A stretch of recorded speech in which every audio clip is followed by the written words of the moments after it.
हरे कृष्णा। भगवद गीता यथारूप, अध्याय 4, दिव्य ज्ञान, श्लोक संख्या 17।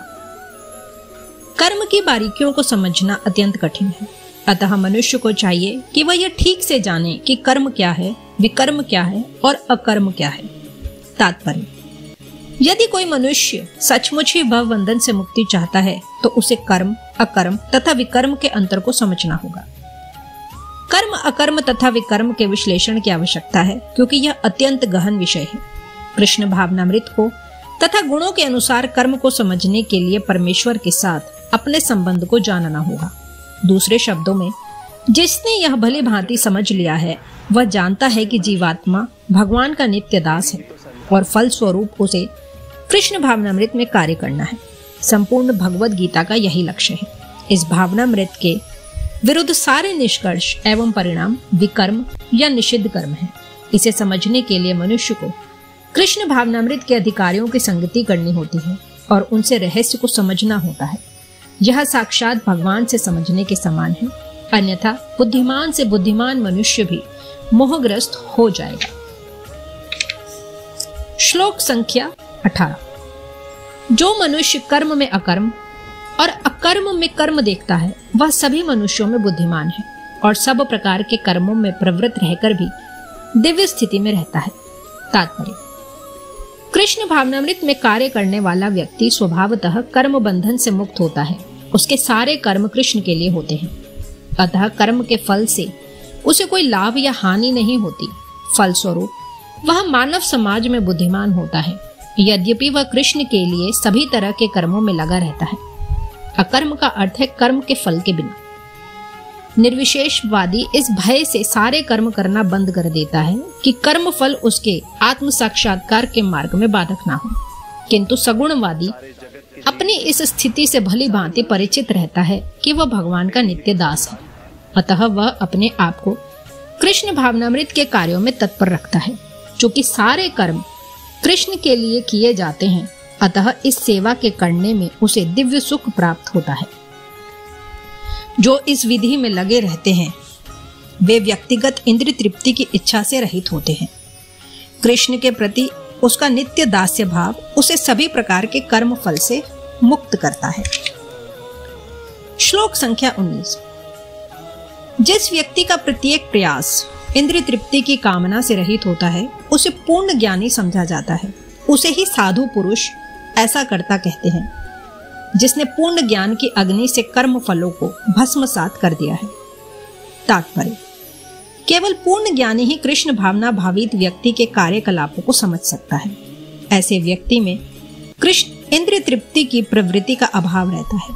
इससे यह समझा जाता है कि भगवान के नित्य दास के रूप में उसे अपने स्वाभाविक स्वरूप का पूर्ण ज्ञान है, जिसके द्वारा उसने अपने कर्म फलों को भस्म कर दिया है। जिसने ऐसा पूर्ण ज्ञान प्राप्त कर लिया है वह सचमुच विद्वान है। भगवान की नित्य दासता के इस ज्ञान के विकास की तुलना अग्नि से की गई है।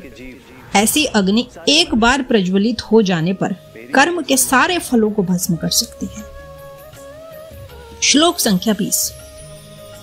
अपने कर्म फलों की सारी आसक्ति को त्याग कर सदैव संतुष्ट तथा स्वतंत्र रहकर वह सभी प्रकार के कार्यों में व्यस्त रहकर भी कोई सकारात्मक कर्म नहीं करता। तात्पर्य: कर्मों के बंधन से इस प्रकार की मुक्ति तभी संभव है जब मनुष्य कृष्ण भावना भावित होकर हर कार्य कृष्ण के लिए करे। कृष्ण भावना भावित व्यक्ति भगवान के शुद्ध प्रेमवश ही कर्म करता है। फलस्वरूप उसे कर्म फलों के प्रति कोई आकर्षण नहीं रहता। यहाँ तक कि उसे अपने शरीर निर्वाह के प्रति भी कोई आकर्षण नहीं रहता, क्योंकि वह पूर्णतया कृष्ण पर आश्रित रहता है। वह न तो किसी वस्तु को प्राप्त करना चाहता है और न अपनी वस्तुओं की रक्षा करना चाहता है। वह अपनी पूर्ण सामर्थ्य से अपना कर्तव्य करता है और कृष्ण पर सब कुछ छोड़ देता है। ऐसा अनासक्त व्यक्ति शुभ अशुभ कर्म फलों से मुक्त रहता है, मानो वह कुछ भी नहीं कर रहा हो। यह अकर्म अर्थात निष्काम कर्म का लक्षण है। अतः कृष्ण भावनामृत से रहित कोई भी कार्य कर्ता पर बंधन स्वरूप होता है और विकर्म का यही असली रूप है, जैसा कि पहले बताया जा चुका है। श्लोक संख्या 21।